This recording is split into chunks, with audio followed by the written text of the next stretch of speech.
সংবিধানে আমার পার্বত্য চট্টগ্রাম ছেলে 1900 সনের ব্রিটিশ আইনে, তাহলে আমি কোন দেশের নাগরিক আপনারাই বলেন, আমি আর বলবো না। আপনারা চলছেন 72-এ, আমি চলছি 1900 সনে, আমি 19 বছর পিছিয়ে 72 বছর পিছিয়ে আছি। তাহলে আমাকে ব্রিটিশের নাগরিক হিসেবে তৈরি করে রেখেছে কে? আমি কি সংসদের মন্ত্রী নাকি আমি সরকারের কর্মলোক? আমাকে যে এত বছর কোন সরকারই কর নাই। তবে আমি আশাবাদী বর্তমান সরকার 1997 সালের 2 ডিসেম্বর যে পার্বত্য চুক্তি হয়েছে, সেই চুক্তি বিরোধী আন্দোলনে বিএনপি সরকার রাজপথে সোচ্চার ছিলেন। আশা করব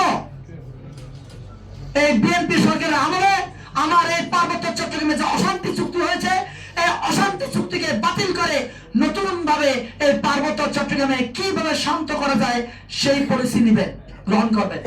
এবং আমাদেরকে যে ব্রিটিশের নাগরিক হিসেবে করে রেখে দেওয়া হয়েছে 1900 সনের আইনের মধ্য দিয়ে, আমাদেরকে বাংলাদেশের নাগরিক হিসেবে হয়ে ওঠার জন্য যে রাস্তা তিনি আমাদেরকে দিবেন।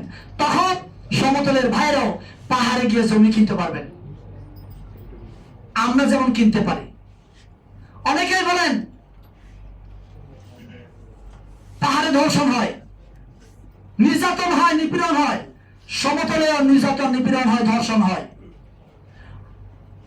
তনু ধর্ষণের কাণ্ড আমরা সকলে জানি।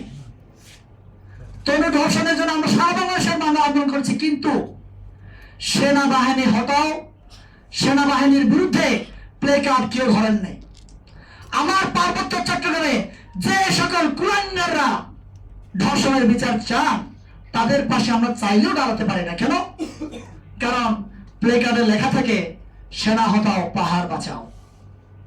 সেনা হটাইতে হবে কেন?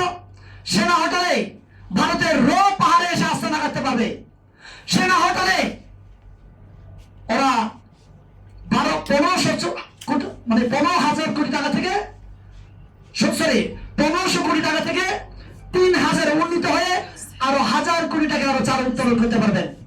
এটাই হচ্ছে তাদের মূল কারণ, পাহাড় থেকে সেনা হটানোর কারণ। তারা অস্ত্র ঝঞ্ঝানি দিয়ে, অনেকে মনে করবেন অস্ত্রের ঝঞ্ঝানি শুধুমাত্র সেনাবাহিনী কিংবা এই পার্বত্য চট্টগ্রামে বাঙালিদের বিরুদ্ধে অস্ত্র ধরা হয় না।